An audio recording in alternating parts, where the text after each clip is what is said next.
Rizal's completion of the Bachelor of Arts at the Ateneo Municipal entitled him to studies at the university.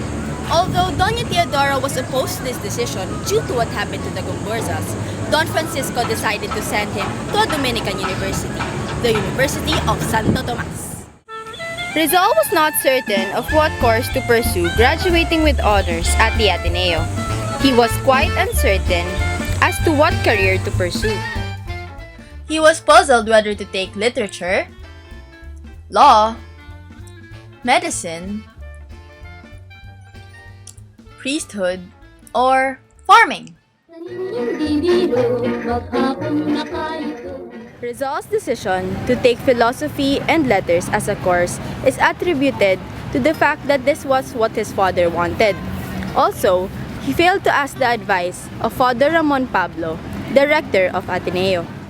Rizal then found himself taking up cosmology, theodicy, metaphysics, and history of philosophy. After his freshman year, Rizal shifted his course to medicine. It is because Father Ramon advised him to pursue the course, and he wanted to cure his mother's failing eyesight.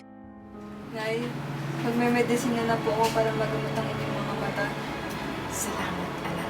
Yan nga ang gusto kong kunin mo.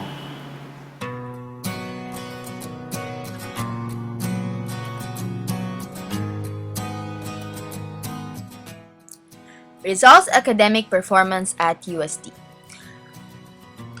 Rizal's academic performance at UST was not comparable with how he fared in Ateneo. Close examination of his scholastic records from 1878 to 1882 attests his mediocre performance then. Why then did the brilliant Rizal perform poorly here in UST? Well, in the first place, he did not enjoy his schooling here. It can be traced from three factors. First, the hostility of the Dominican professors towards Rizal. Second, the racial discrimination against Filipino students. And third, the repressive method of instruction here in UST. Rizal's low grades could be attributed by three factors. First, medicine is not his real vocation. He was dissatisfied by the Dominican education and, of course, the distractions of the youth.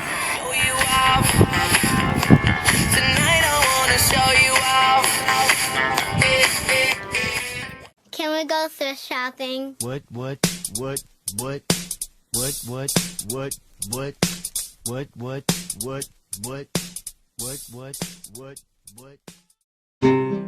Rizal became fascinated with women. At first, he became infatuated with Segunda Katigbak of Batangas, whom he visited often in her boarding house frequently.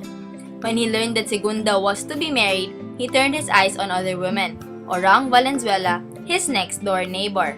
After learning that Orang was already engaged with another man, Rizal concentrated his efforts on Leonor Rivera, his first cousin.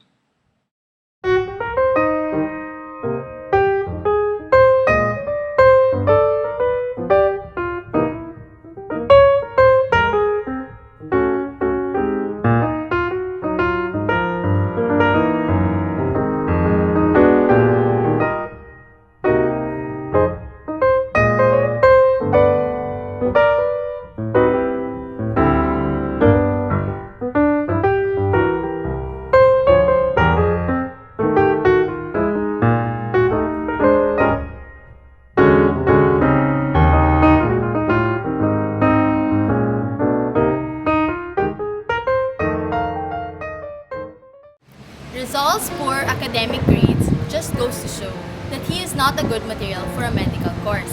His average grades in medical subjects just goes to show that his vocation is not in medicine, but in the arts. To encourage the production of literary works in Manila, the Liceo Artístico de Literatura de Manila is an organization of art lovers in the city who conducted literary contests annually, where Rizal was a competitor. Rizal joined the contest sponsored by this association in 1879 and 1880. His entries, a La Juventud Filipina, to the Filipino youth, and Consejo de los Dioses, the Council of the Gods, were adjudged as the best entries in the said competition. He joined the competition to prove one thing. He said that the Filipinos can equal and even surpass the Spaniards in literary prowess. A La Juventud Filipina was Rizal's entry to the 1879 literary contest conducted by the Liceo Artístico Literario de Manila. Rizal wrote this when he was 18 years old.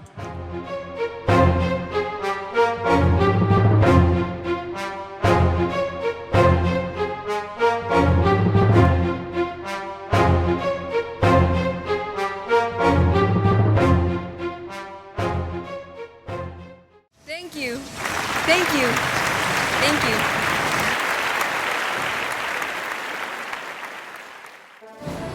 Mi patria.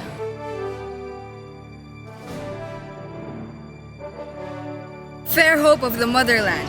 La bella esperanza de la patria mía. Youth, cultivate your talents in the arts.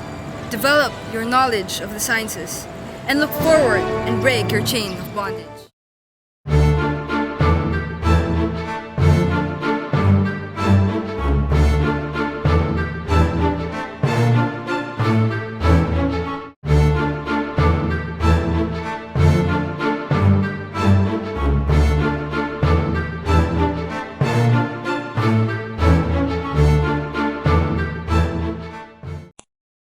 Kaya ganda ng umagang ito.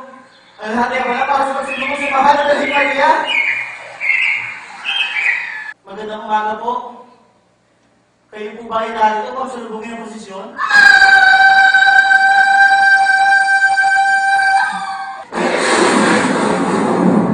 Sino po ba kayo talaga? Ngayon ay makikita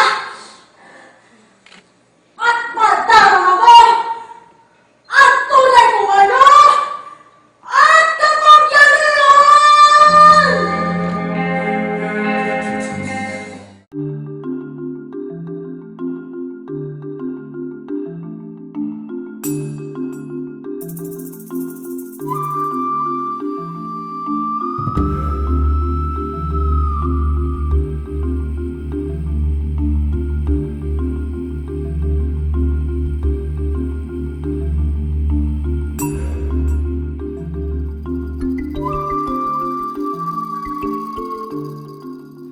Rizal displayed leadership and student activism in his stay here in UST. He espoused the cause of Filipinos who were brown-skinned against the Spanish and the mestizos. Because Filipinos then were called Indios and Chongos, while Rizal and his peers retaliated them by calling them Castilla or Bangus.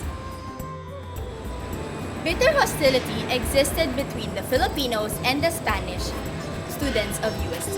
This hostility, motivated by racial animosity, often erupted in student rumbles in the university.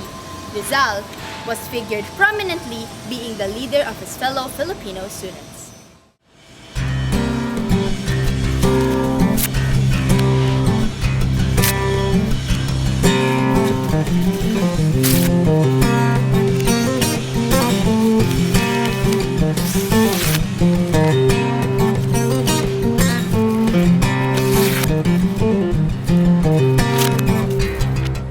Rizal had his first taste of Spanish brutality during his first summer vacation in Calamba. He was walking the street and he was not able to recognize a man who happened to be lieutenant of the Guardia Civil. Rizal didn't salute, so the lieutenant whipped out his sword and slashed it at Rizal's back. Rizal was wounded. He sent a written complaint to Gobernador General Primo de Rivera about the incident. Nothing positive came out from his complaint, considering that he was an Indio. Gobernador, may sulat po kayo. Salamat. Rizal?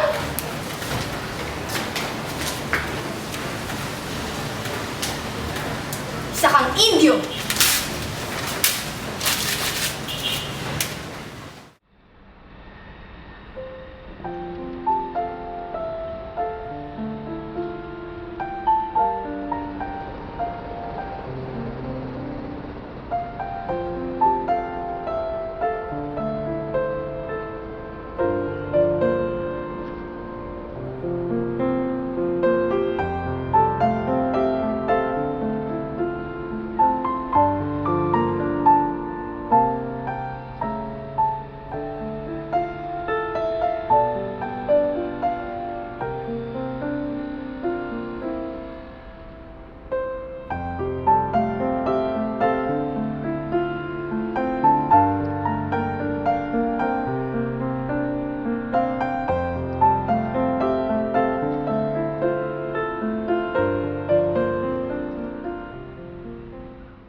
It's very clear that Rizal was going to Europe not just to complete his medical studies.